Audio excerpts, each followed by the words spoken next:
आदर सहित यथा योग्य सम्मान एवं अभिवादन भी हमारे द्वारा नियमित रूप से प्रतिदिन कुंडली फलादेश पर आधारित कक्षा आयोजित की जाती है। बहुत ही जल्द हमारे द्वारा पूर्ण बेसिक से लेकर फलादेश तक की कक्षा आयोजित की जाने वाली है। यदि आप उस कक्षा में शामिल होना चाहते हैं तो स्क्रीन पर दिख रहे नंबर पर व्हाट्सएप पर कक्षा में शामिल हो सकते हैं। साथ ही यदि आपने अभी तक अपने इस चैनल को सब्सक्राइब नहीं किया है तो सब्सक्राइब अवश्य कर ले।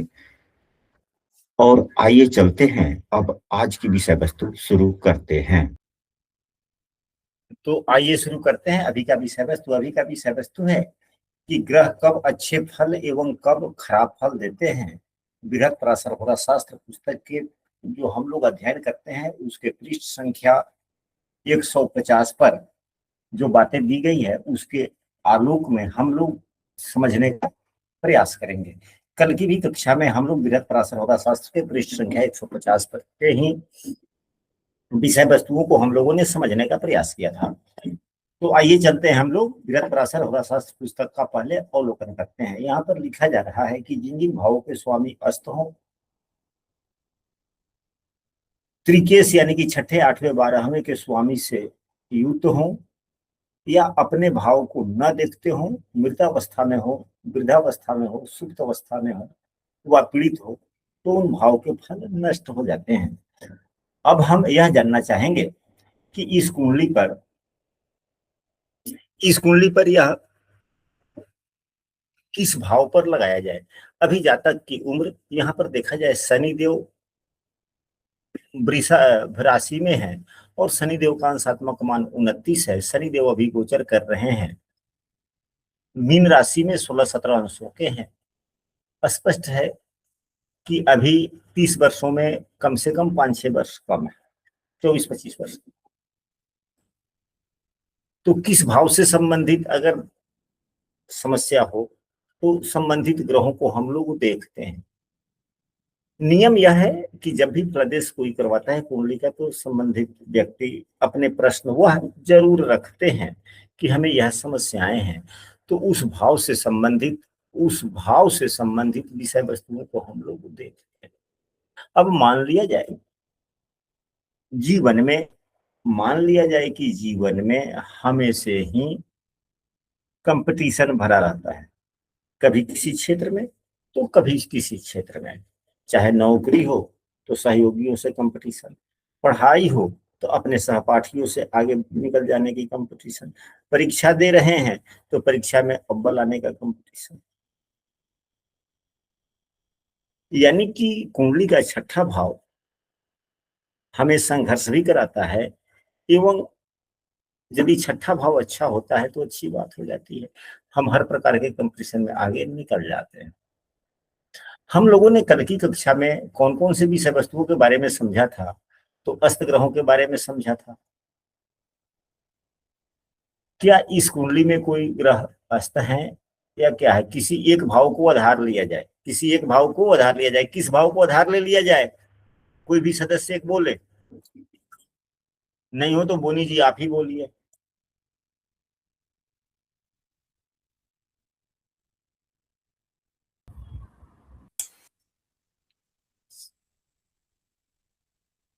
किस भाव को आधार लिया जाए। इसमें दशम भाव को ही लेते हैं आधार, या प्रश्न बोले आप, उस प्रश्न के आलोक में भाव चयन होगा, फिर हम लोग देखने का प्रयास करें। उत्तम कार्य क्षेत्र या कार्य क्षेत्र से रिलेटेड देखें। आप देखें, अब कार्य क्षेत्र वाले भाव को देखा जाए। प्रश्न आ गया किसका, तो दशम भाव कार्य क्षेत्र हम लोग दशम भाव से देखते हैं। तो किसी भी प्रश्न को देखने के लिए मूलभूत तथ्य कौन कौन से होते हैं, तो पहले हम लोग भाव को देखते हैं कि भाव शुभ है अशुभ है, भाव में किस प्रकार के ग्रह बैठे हुए वह देखते हैं, भाव के स्वामी को देखते हैं, भाव पर पड़ने वाले दृष्टियों को देखते हैं, यानी कि भाव पर दृष्टि पड़ने वाले दृष्टि को देखते हैं। यह सामान्य नियम है। अब वर्तमान के समय में व्यक्ति अगर पूछ रहा है तो उस समय में वर्तमान में गोचर में चल रहे ग्रह के दृष्टियों को भी लेते हैं, स्थितियों को भी लेते हैं। तो गोचर जब बात जब कार्य क्षेत्र का हो जाए तो शनि का विचार अवश्य करना चाहिए, क्योंकि शनि प्रोफेशन के भी कारक, कर्तव्यशीलता के कारक है, कर्म के कारक है, नौकरी के कारक है। शनि का भी विचार करना चाहिए कि शनि उनके कुंडली में कैसा है। जैसे साधारणतया संतान का प्रश्न होता है तो देवगुरु बृहस्पति को देखते हैं, ज्ञान की बात होती है तो बुधदेव को देखते हैं। इसलिए कर्म के कारक मुख्य रूप से, हालांकि 10वें भाव के जो कर्म के कारक हैं अनेक ग्रह, देवगुरु बृहस्पति भी हैं, सूर्य भी हैं, बुध भी है, शनि भी है। हर ग्रहों का अलग अलग अपना दायित्व होता है।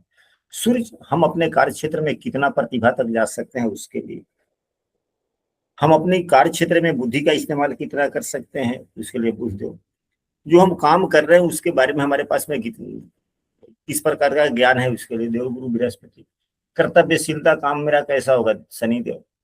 सभी ग्रहों का जो 4 कारक ग्रह जो बनते हैं अलग अलग सभी का दायित्व, तो शनि को बस। अब पहले भाव में पड़े हुए ग्रह को देखेंगे कि क्या है। तो भाव में जो ग्रह पड़े हुए हैं प्रमुख रूप से शनिदेव है। शनिदेव का अंशात्मक मान 29 है। ये सम राशि में भी है। सम राशि में 29 अंश के ग्रह क्या होते हैं, अवस्थाओं को भी देखें। बाल अवस्था में भी, किस अवस्था में होते हैं, बाल्य अवस्था में या सुषुप्त अवस्था में? शिशु, एकदम शिशु, मृत अवस्था से उत्तम शिशु अवस्था होता है, मृत अवस्था से उत्तम शिशु अवस्था। हाँ, हालांकि दोनों ही अवस्थाएं खराब है, लेकिन अब यह भी पुस्तक में कहा गया है, यह भी पुस्तक में कहा गया है कि अभी पुस्तक की बात हम लोग कर लेते हैं। पुस्तक में यह भी कहा जा रहा है कि भाव के स्वामी, पहले स्वामी पर ही चर्चा कर लेते हैं। भाव के स्वामी अस्त हो, तो भाव के स्वामी शुक्रदेव हैं, तो शुक्रदेव सूर्य से के साथ में नहीं है, सूर्य से पिछली राशि में है। सूर्य देव का अंशात्मक मान 25 है, शुक्रदेव का 22 है। 22 3 25, ये तो न सक्त है और ना ही अस्त है, अस्त के करीब भी नहीं है, क्योंकि सूर्य देव का अंशात्मक मान 25 है, तो 25 अंश तो इसमें का हो गया और 22 और शुक्रदेव गुरु जी 8 अंशों के हैं। तो ये आप 22 और 25 से तो काफी अंश दूर हो गए, तो शुक्रदेव अस्त भी नहीं है, सक्त अवस्था में भी नहीं है, यानी कि भावेश का स्थिति अच्छी हो गई, भावेश की स्थिति अच्छी हो गई। भाव के स्वामी कुंडली के 6ठे 8वें 12वें के स्वामी से युक्त हो, तो भाव का स्वामी जो शुक्रदेव हैं वह 6ठे भाव के स्वामी से दृष्ट हैं, युक्त नहीं है। युक्त का प्रभाव दूसरा होता है और दृष्ट का प्रभाव दूसरा होता है, अलग होता,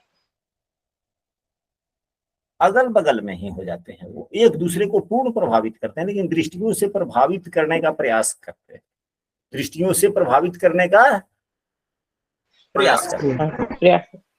तो अब यहाँ पर देखा जाए कि क्या यह प्रभावित, क्या शनिदेव शुक्र को कर रहे हैं। तो शनि का अंशात्मक मान 29 है, शुक्र का 8 है। अगर देखेंगे तो यह 29 अंशों पर देखेंगे तो काफी दूरी हो गया, 8 और 29 में काफी दूरी है, 21 अंशों की दूरी है। बिल्कुल शनि के द्वारा प्रभावित बिल्कुल भी शुक्रदेव नहीं हो रहा, नहीं है। तो भाव के स्वामी को हम लोगों ने देख लिया कि 6ठे भाव के स्वामी से, 6ठे 8वें 12वें के भाव के स्वामी से प्रभावित नहीं है। भाव को न देखते हो, अगर भाव को नहीं देखेंगे तब तो भाव का शुभ फल नहीं मिलेगा। लेकिन इस उदाहरण कुंडली में देखा जाए, लग्न का अंशात्मक मान 6 है और शुक्र का अंशात्मक मान 8 है, लग्न के अंशात्मक मान के बराबर ही है। और यह शुक्रदेव भाव को देख रहे हैं, तो भाव का फल तो उत्तम हो गया। भाव का फल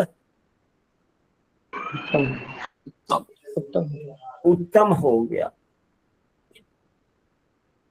अब यह 29 अंशों के हैं, तो यह भी स्पष्ट हो सकता है, यह भी स्पष्ट हो सकता है कि चलित कुंडली में या शनिदेव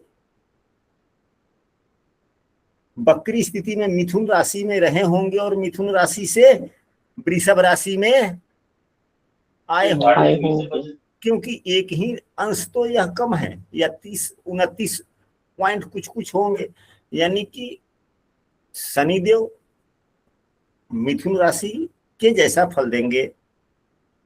और चलित कुंडली यदि बने तो 11वें भाव में ही रहेंगे। चलित कुंडली बने तो 11वें भाव में, 11वें भाव में ही शनिदेव रहेंगे। अब आते हैं पुनः मृत अवस्था में हो, तो भाव का स्वामी मृत अवस्था में भी नहीं है, भाव का स्वामी सम राशि में है और 8 अंशों के हैं, यानी कि यह वृद्ध अवस्था में है। किस अवस्था में है? वृद्धावस्था में। तो वृद्धावस्था के ग्रह कैसे काम करते हैं? वृद्धावस्था के ग्रह थोड़ा कम फल देते हैं, ऐसा हम सबों को प्रतीत होता है, लेकिन वृद्धावस्था के ग्रह जो फल देते हैं वे बड़े सोच समझ के, कई बार एक काम को करने से पहले कई बार व्यक्ति सोचता है निगेटिव तो नहीं होगा, निगेटिव तो नहीं होगा, निगेटिव तो नहीं होगा, फिर उसे जब विश्वास हो जाता है कि नेगेटिव नहीं होने वाला तब काम करता है, यानी कि काफी सोच विचार के काम करता है और सही काम करने का प्रयास करता है वृद्धावस्था के ग्रह।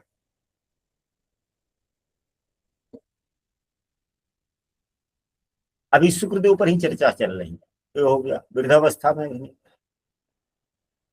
मृत अवस्था में नहीं है वृद्ध अथवा सुप्त, मृत अवस्था में नहीं है, वृद्धावस्था में चले ठीक है। सुप्त हो व पीड़ित हो, तो क्या यह सुप्त अवस्था में है? तो ग्रहों का सुप्त अवस्था के लिए हम लोगों ने कल की कक्षा में चर्चा किया था कि सुप्त अवस्था कब होते हैं।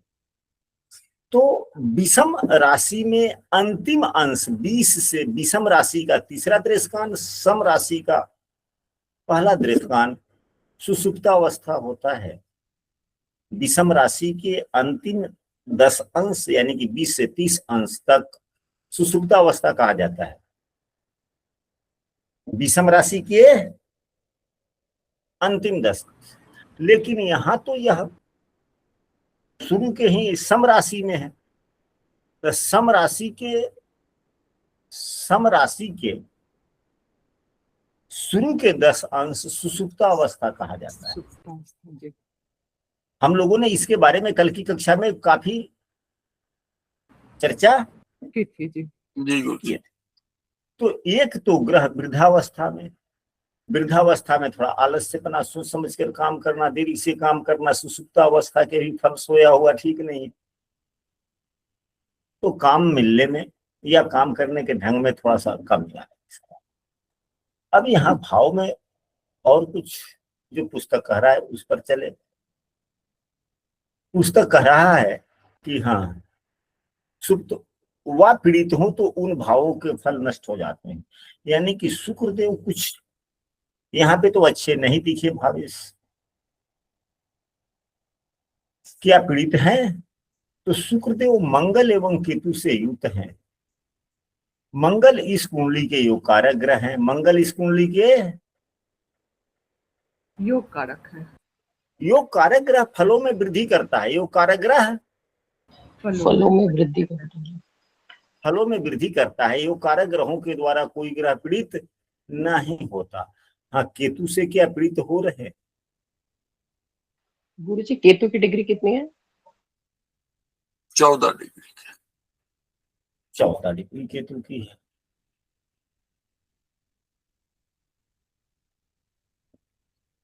तो इसमें तो शुक्र पाप कर्तरी में अगर देखा जाए तो आएंगे ना मंगल और केतु के बीच में। मंगल से तो पाप कर्तरी नहीं होगा ना, मंगल लग्नेश का मित्र भी है और योग कारक ग्रह है। योग कारक ग्रह से कोई ग्रह पाप कर्तरी में नहीं जाता। सर मंगल वो नैसर्गिक जो उसका है उसको हम कंसीडर बिल्कुल नहीं करेंगे या थोड़ा बहुत ही करते हैं मतलब उसकी? न पीड़ित यहाँ नहीं हो रहा है जी। पीड़ित नहीं हो रहा है, लेकिन नैसर्गिक तो कोई भी व्यक्ति कोई भी ग्रह अपने नैसर्गिक गुणों को नहीं छोड़ता, जी जी। नैसर्गिक गुणों को लेके रखता है। लेकिन यह तो ज्ञानवान भी हो गया ना, मतलब जी जी नवम भाव का स्वामी है, तो थोड़ा सा उतना नहीं। हाँ, यह शुक्र पाप कर्तरी में है। शुक्र क्या है? पाप करते पाप करते हैं। पाप कर्तरी में है। परंतु देवगुरु बृहस्पति जो बकरी हैं, और हम लोगों ने यह देखा था कि ऊंच के ग्रह यदि बकरी होते तो नीचे जैसे हो देते हैं, परंतु वही ग्रह अगर बकरी है और नवमांश में नीच का हो जाता है तो ऊंच के जैसे फल देता है। तो ये देवगुरु बृहस्पति नवमांश में नीच के हो गए हैं, और उनसे यह दृष्ट है। उनसे दृष्ट है ये जी। दृष्ट है तो थोड़ी शुभता की तो अंदेजा की जा सकती है, परंतु अंशात्मक मान में काफी अंतर है। शुक्र का अंशात्मक मान 8 है, देवगुरु बृहस्पति का अंशात्मक मान 22 है, 14 अंशों का अंतर है। इसलिए देवगुरु बृहस्पति भी शुक्र को उतना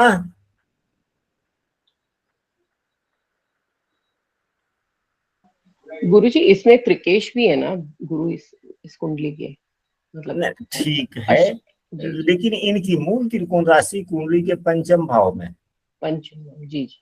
इसलिए त्रिकेश दोष इनका समाप्त हो गया। और शुक्रदेव गुरु से दृष्ट है तो हल्का पंचमेश होने के नाते कुछ ना कुछ तो लाभ देंगे, लेकिन पूरा लाभ देने से असमर्थ है।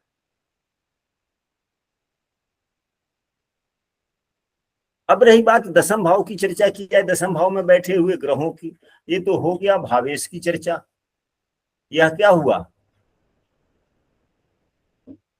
भावेश की चर्चा थी, दशमेश की भावेश। चर्चा। तो क्या भावेश पूरे शुभ फल देने के लिए उत्तम है? नहीं गुरु जी पूरी तरह से तो नहीं, पर थोड़े मतलब क्योंकि मंगल इसमें योग कारक ग्रह इनके साथ बैठे हुए हैं और गुरु की दृष्टि भी है, तो इसलिए क्योंकि कुछ हद तक यह नहीं। वृद्धावस्था के हो गए शुक्रदेव। जी जी शुक्रदेव क्या हो गए? वृद्धावस्था के हो गए। मिट नहीं रहा है, चलिए राजनीति, यह वृद्धावस्था के हो गए और सुसुप्त अवस्था के भी हो गए, इसलिए पूर्ण फल देने के योग्य नहीं हुए। दूसरा कोई दोष नहीं हुआ। भाव को देख रहे हैं, अच्छे फल देने का काम, यदि अगर इनके बल को बढ़ाया जाए, अच्छा किया जाए, बल को बढ़ाया जाए, अच्छा किया जाए, तो अच्छे फल दे भी सकते हैं। परंतु शुक्रदेव चौथे भाव में, शुक्रदेव किस भाव में दिग्बल उनको मिलता है? चतुर्थ में ही मिलता है गुरु जी। चौथे भाव में भी मिलता है। तो यहाँ से दिग्बल मिलने के कारण, दिग्बल मिलने के कारण थोड़े अच्छे फलदाता भी हो गए, क्योंकि जो ग्रह दिग्बली हो जाता है सुफल देने में समर्थ हो जाता है। यदि किसी ग्रह में कुछ दोष भी होते हैं, समस्याएं भी होती है, यदि उसमें कुछ शुभ प्रभाव होता है तो शुभ प्रभाव भी तो वह दिखलाएगा ना। अब आते हैं भावेश पर। चर्चा हो गया कि यह क्या हो गया, यह उत्तम फल प्रदाता नहीं हुआ, यह खराब फल देने वाला था, परंतु दिग्बली होने के कारण यह फल कैसा देगा? मध्यम फल देगा। अब आते हैं हम लोग दसम भाव पर, भाव का विचार कर रहे हैं। तो भाव का विचार करेंगे तो शनिदेव चलित कुंडली में कहाँ चले गए? 11वें भाव में चले गए। 11वें भाव में जाएंगे कि नहीं जाएंगे? जी गुरु जी गुरु जी। 11वें भाव में चले गए, वहां दसम भाव का फल नहीं देंगे। राहु देव रह गए, तो क्या राहु अच्छे फल देने वाले हुए या खराब फल देने वाले? तो राहु शुभग्रह की राशि में है और अपने राशि स्वामी से दृष्ट है, इसलिए थोड़े अच्छे हो गए। राहु के बारे में यह कहा गया है कि जिस राशि में होता है, जिस ग्रहों से युद्ध दृष्ट होता है, उस ग्रहों के जैसा वह गुण देता है। तो राहु यहाँ शुक्र से दृष्ट है, जिस भाव में है उस भाव के स्वामी से भी दृष्ट है। अंशात्मक मान कोई खास ज्यादा अंतर नहीं है। शुक्र का अंशात्मक मान 8 है, राहु का 14 है, 6 अंशों की ही दूरी है। तो शुक्र से यह दृष्ट भी है, थोड़ा अच्छा हुआ, शुभता तो आई। मंगल से भी दृष्ट है। मंगल योग कारक ग्रह है और मंगल त्रिकोण भाव का स्वामी भी है। यह भी नियम है, यह भी नियम है कि यदि राहु केंद्र में बैठता है और त्रिकोण भाव के स्वामी से युक्त हो जाए या त्रिकोण भाव के स्वामी से दृष्ट हो जाए तो वह शुभ फल प्रदाता हो जाता है। तो यहाँ राहु अच्छा हो गया। अन्य कोई ग्रह तो नहीं देख रहा ना? नहीं नहीं गुरुजी, ऐसा बोला जाता है राहु अगर दशम में होता है तो उस व्यक्ति का जो व्यावसायिक जीवन होता है बहुत ही श्रेष्ठ होता है। क्या मतलब होता है? थोड़ा धीरे अच्छा होता है, मतलब बहुत, मतलब समय के साथ बढ़ता ही जाता है, हाँ, अच्छे रिजल्ट्स देता है जी। अच्छे रिजल्ट देखने को मिलते। तो अभी तक के हम लोगों ने जो यह पुस्तक पढ़ी, पुस्तक का यह पढ़ा,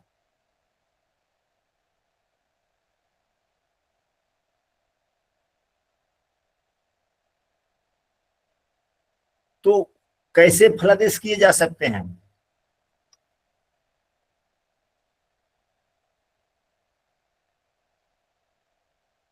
कुल मिला जुला के ओवरऑल यहां तक तो शुक्र देव तक मध्यम आया, लेकिन यहां पर राहु की स्थिति होने से, राहु की स्थिति होने से थोड़ी सी उत्तमता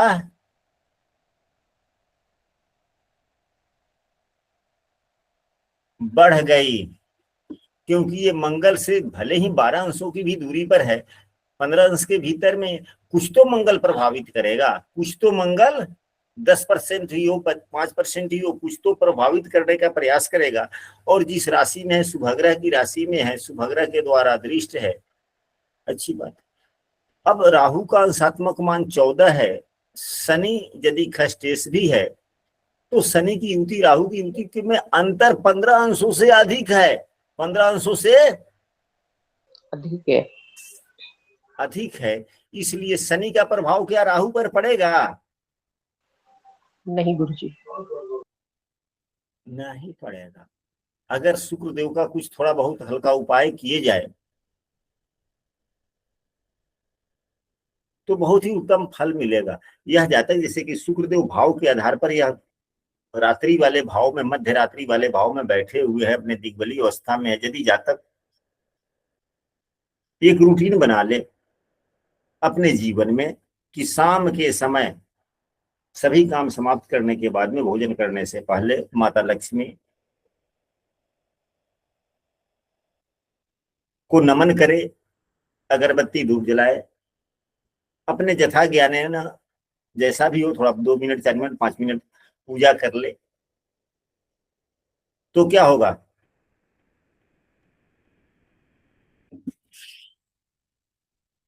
और गुरुजी शुक्र शुक्र को शक्ति मिलेगी, मतलब शुक्र को एनर्जाइज को शक्ति मिलेगा, शुक्र को शक्ति मिलेगी, दसम भाव भी ठीक होगा, कार्य क्षेत्र भी अच्छे हो जाएंगे, साथ ही सातवां भाव भी ठीक हो जाएगा। सातवां भाव में यदि थोड़ी अशुभता होगी वह भी ठीक हो जाएगा, क्योंकि मंगल के द्वारा देखा जा रहा है सातवां भाव, मंगल के द्वारा दृष्ट किया जा रहा है। दृष्ट है। हालांकि मंगल कुंडली के जो कारक ग्रह हैं अपने स्वराशि के बैठे हुए हैं, परंतु देख तो रहे हैं शत्रुपूर्ण दृष्टि से, और जिस भाव की चर्चा हो रही है उस भाव के स्वामी से इनकी शत्रुता भी है। अगर मंगल सम मानते हैं तो यहाँ तत्कालिक शत्रुता हो गई तो शत्रु ही हो गए। शनि भी शत्रु मानता है, यानी कि अति शत्रु मानता है। तो कुछ ना कुछ जब भी व्यक्ति काम करता है व्यवसाय में, यहाँ दाम्पत्य जीवन की बात की अगर चर्चा न भी किया जाए, चाहे ही व्यक्ति नौकरी ही क्यों ना करे, यदि व्यक्ति नौकरी ही क्यों ना करे या अपना कोई व्यवसाय करे या कुछ भी करे, तो सातवां भाव तो इन्वॉल्व हो ही जाता है, क्योंकि दशम से दशम या भावत भावम का सिद्धांत बना। हम नौकरी भी करते हैं तो अपने सहपाठियों, अपने सहयोगियों के या अपने ऑफिस में जो अन्य कर्मचारी होते हैं, बगैर उनके सहयोग से, एक दूसरे के सहयोग से क्या हमारे कार्य अच्छे हो सकते हैं? क्या हमारी नौकरी अच्छी हो सकती है?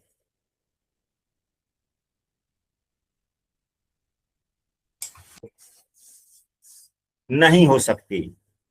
इसलिए आवश्यक है, इसलिए आवश्यक है कि शुक्र की पूजा की जानी चाहिए। की जानी चाहिए। अगर शुक्र की पूजा करते हैं तो यह सातवें भाव का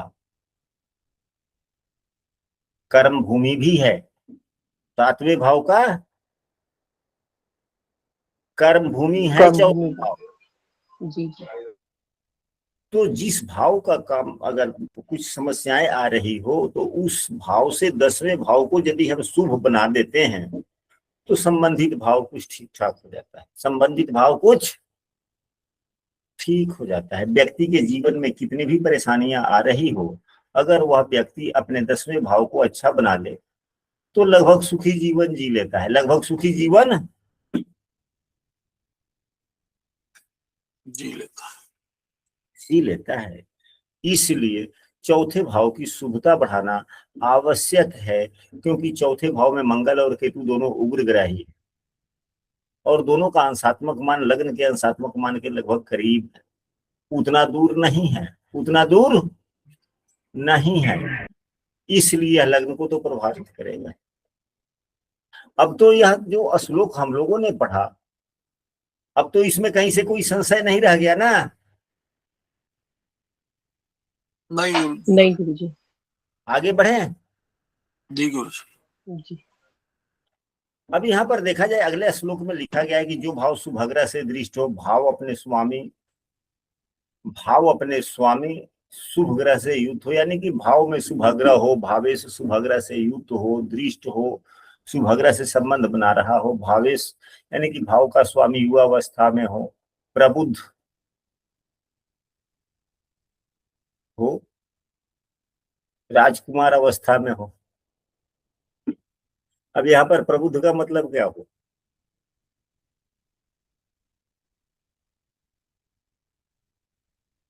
राजकुमार को अवस्था कौन सा?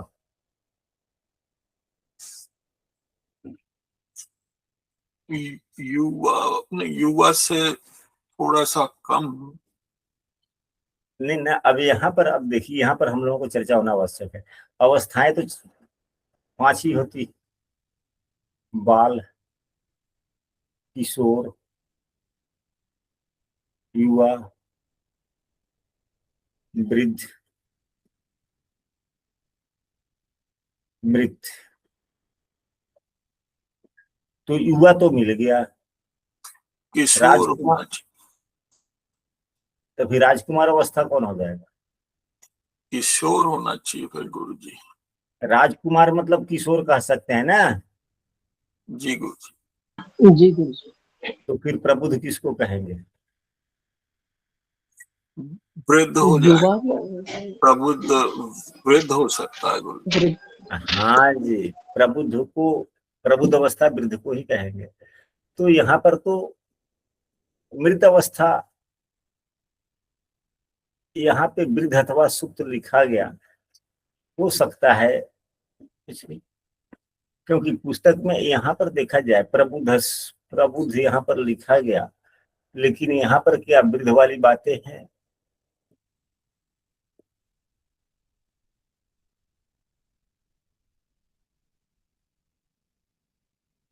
मृत तो स्पष्ट है। अब वृद्ध अथवा सुप्त, अस्थावीरो वा भवित खेटः सुप्तो वापि परिपीडितः, सुप्तो वापि परिपीडितः, अस्थावीरो भवित खेटः। गुरु जी ऐसा भी तो हो सकता है हाँ, कि ऐसा व्यक्ति जो हो, यानी जिसके भाव शुभ ग्रह से दृष्ट हो या शुभ ग्रह से युत हो, तो ऐसा जो भावेश में जो हो, तो वो युवा यानी युवावस्था का हो, तो युवावस्था चाहे विषम में हो चाहे सम में, दोनों में अच्छी अवस्थाएं हैं। और प्रबुद्ध हो यानी बुद्धि से जो हो विशिष्ट हो, और राजकुमार अवस्था में हो तो अर्थात यानी उसका जो जीवन का स्तर हो वो अत्यंत रोचक हो और अच्छा स्तर वो व्यतीत करता हो या प्राप्त करता हो।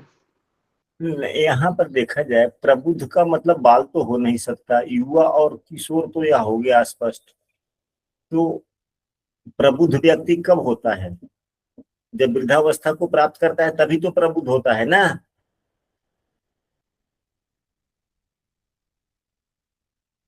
जी गुरु जी। जी अब यहाँ पर यह शब्द है स्थविरो। इस शब्द को अर्थ हम सबों को समझने का प्रयास करना चाहिए। चलिए आगे बढ़ते हैं। भाव को भावेश देखता हो तो भाव के सुख की वृद्धि होती है। इस उदाहरण कुंडली में दशम भाव को भाव का भावेश देख रहा है, इसलिए उत्तरोत्तर वृद्धि होने की संभावनाएं बन रही है यदि शुक्र को अच्छा किया जाए। यह नियम सभी भावों में साधारणतः समझना चाहिए। साधारण नियम है, विशेष नियम यह नहीं है।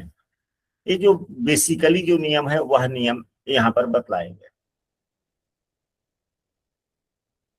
अब यहाँ पर सभी ग्रहों के कारकत्व के बारे में बतलाया जा रहा है। शुक्र धातु का स्वामी यानी कि निचोड़ निकालने का स्वामी, नेत्र और मन का चंद्रमा, आत्मा का कारक सूर्य, देव गुरु बृहस्पति सुख के कारक हैं, शारीरिक सुख के नहीं। ज्ञान रूपी सुख, जो मन को सुख देने वाली जो बातें हैं वह।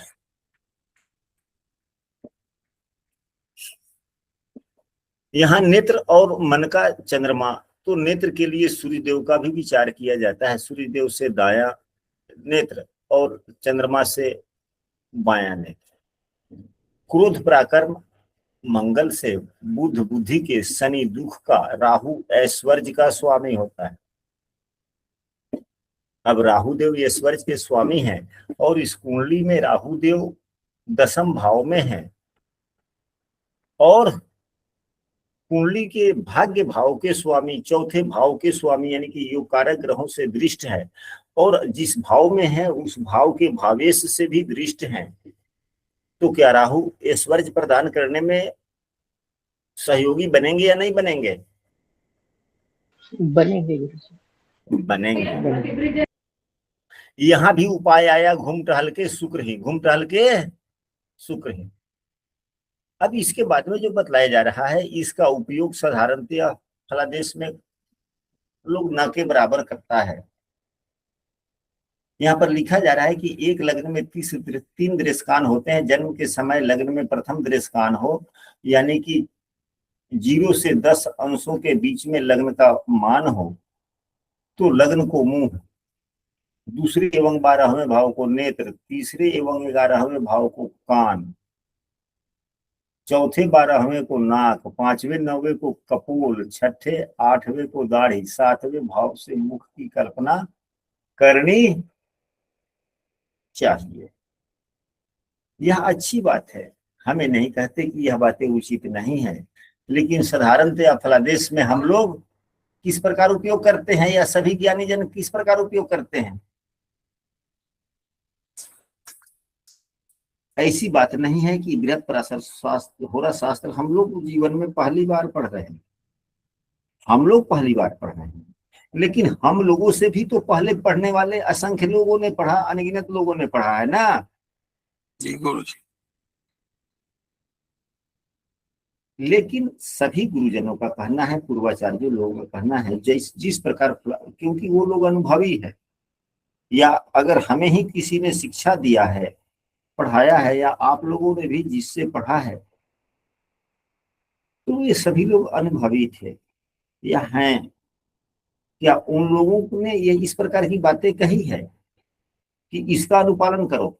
मैं ये नहीं कहता कि पुस्तक की बातें गलत हो सकती है, पुस्तक की बातें बिल्कुल सत्य है। कहीं ना कहीं हम लोगों के मानसिक ज्ञान में कमी हो सकती है, यह बात मान सकते हैं, लेकिन जो व्यवहारिक दृष्टिकोण से फलादेश के जिन जिन नियमों का उपयोग करते हमारे गुरुजन चले आए हैं, महाजनो जैन गता हसापन था, महाजनो जैन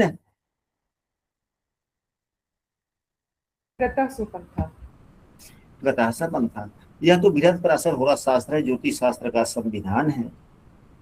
हम सब अपने आवश्यकता के लायक, तो जो विषय वस्तु आवश्यकता पूर्व से होता आया है और आज भी हो रहा है, उसी विषय वस्तुओं को सही ढंग से समझने का प्रयास करना चाहिए।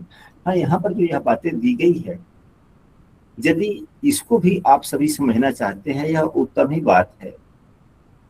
तो इस तीनों श्लोक को समझने के लिए 2-3 कक्षा चलेगा तो हम सभी समझ सकते हैं, लेकिन यह याद सदैव रहता नहीं है, हम सभी भूल जाते हैं। हमने सीखने को तो सीखा था, लेकिन हम भी भूलते रहते हैं, क्योंकि इसका उपयोग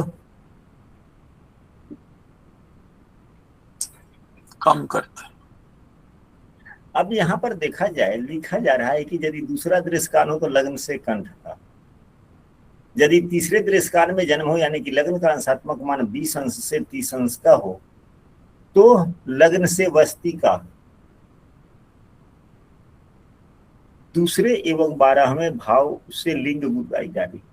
तो कभी आपने कहीं सुना है किसी आचार्य ने इस बार?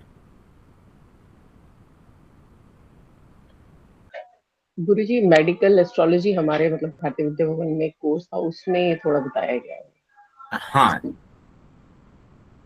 लेकिन सामान्यतः फलादेश में उपयोग नहीं होता है। तो इसको करते छोड़कर नहीं। हाँ, करते नहीं है गुरुजी उपयोग, मतलब करना चाहिए मगर बहुत सी बातें।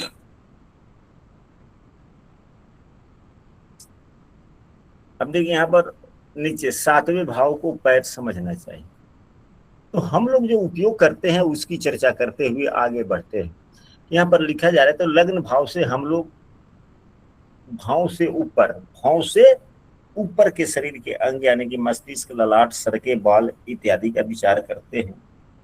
आंखों का विचार, मुंह, दांत का विचार कुंडली के दूसरे भाव से करते हैं। दूसरे भाव से दाहिने आंख का करते हैं, 12वें भाव से बाएं आंख का करते हैं। कुंडली के तीसरे भाव से कान का विचार करते हैं, बाजू का विचार करते हैं, गला का विचार करते हैं।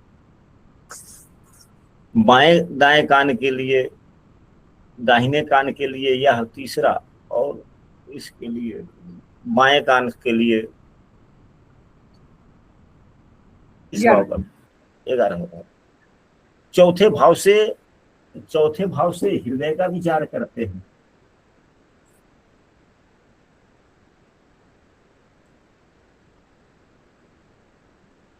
पंचम भाव से पेट का विचार करते हैं, गर्भाशय का भी विचार करते हैं। छठे भाव से पाचन तंत्र के अंगों का विचार करते हैं। 7वें भाव से वस्ती का विचार करते हैं और जननांगों के शरीर के आंतरिक भाग का विचार करते हैं। और वहीं 8वें भाव से बाह्य भाग का। इसी प्रकार से हम लोग अन्य भावों का भी विचार करते हैं। कुंडली के अंतिम जो 12वां भाव है, यह पैर का तलवा का विचार यहाँ से करते हैं। आप सबों को ज्ञात होगा कि 9वां भाव, 10वां भाव एवं 11वें भाव से किन अंगों का विचार करते हैं। यदि किसी सदस्य को याद हो तो अपनी स्मरण के आधार पर पुनरावृत्ति करें।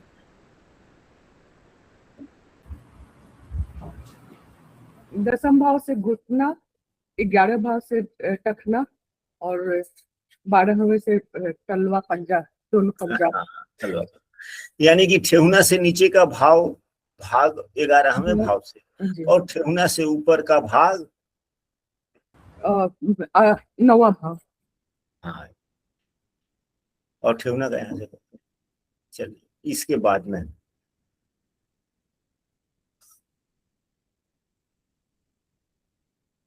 शरीर के जिस भाग में पापग्रह हो वहां चिन्ह कहना चाहिए। यदि बुध के साथ पापग्रह हो तो निश्चय ही चिन्ह होता है, और शुभग्रह हो तो उस अंग में लक्षण। लक्षण का मतलब लहसन,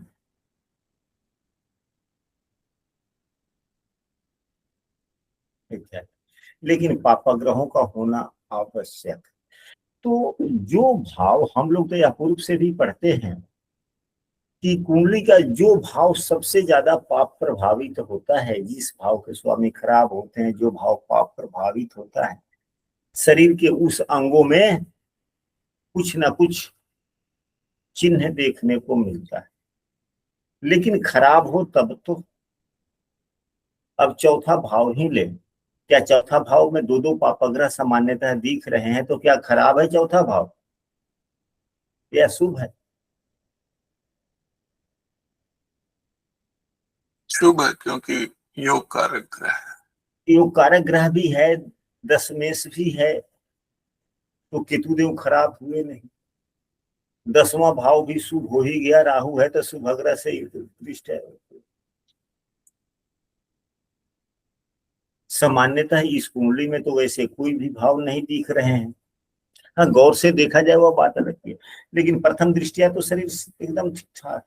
शरीर पे कहीं भी जन्म के बाद में आए तो इतना उम्र हो गया, बोनी जी इस जातक को जानते हैं, शरीर में कोई कटफट का निशान जन्म के बाद से लेके आज तक का नहीं। अगर हाँ कटफट का निशान हुआ होगा तो बाद में जब कोई अगर वैसे उंगली है कभी कभार कट जाती है, जैसे कि हमारी उंगली देखिएगा तो यहाँ पर ढेर सारा कटा हुआ। इसका मतलब जन्म का थोड़े, जन्म होने के बाद में जब हमने गांव देहात वाले चारा वारा काटते नहीं है, उसकी कटिंग की। जी। अब तनु भाव फलम, लग्नेश, लग्न भाव का फलादेश हम लोग कैसे करें? लग्न भाव का फलादेश हम लोग कैसे करें? प्रथम भाव,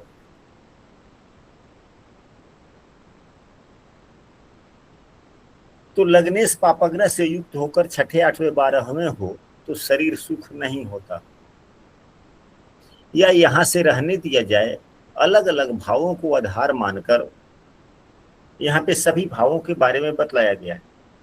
यहाँ पर सभी भावों के बारे में बतलाया जा रहा है। तो किस भाव का फलादेश कैसे करें? भाव आधारित फलादेश हम लोग सभी भावों पर आधारित 2-3 क्लास, एक 2-2 क्लास करते चलेंगे। क्या उत्तम होगा कि नहीं होगा? जी गुरु जी गुरुजी, बहुत अच्छा। तो कल से हम लोग लग्न आधारित फलादेश, नहीं, भाव आधारित फलादेश, लग्न आधारित नहीं, भाव आधारित फलादेश, सभी भावों पर 2-2 कक्षा कम से कम, यदि आवश्यकता पड़ेगी। प्रश्न आप लोगों के बढ़ते जाएंगे कि लग्न से यह कैसे देखें, लग्न से यह कैसे देखें, दूसरे भाव से यह विषय वस्तु कैसे देखें, तीसरे भाव से, जिस भाव से संबंधित प्रश्न आप लोगों के होते जाएंगे, उस भाव, उस प्रश्न से प्रश्न को आधार मानकर उस भाव से संबंधित हम लोग कक्षा करते चले जाएंगे। तो आज की कक्षा हम यहीं पे समाप्त करते हैं। यदि आज की कक्षा के बारे में आप लोगों को यदि कुछ कहना हो तो कह सकते हैं, बात रख सकते हैं।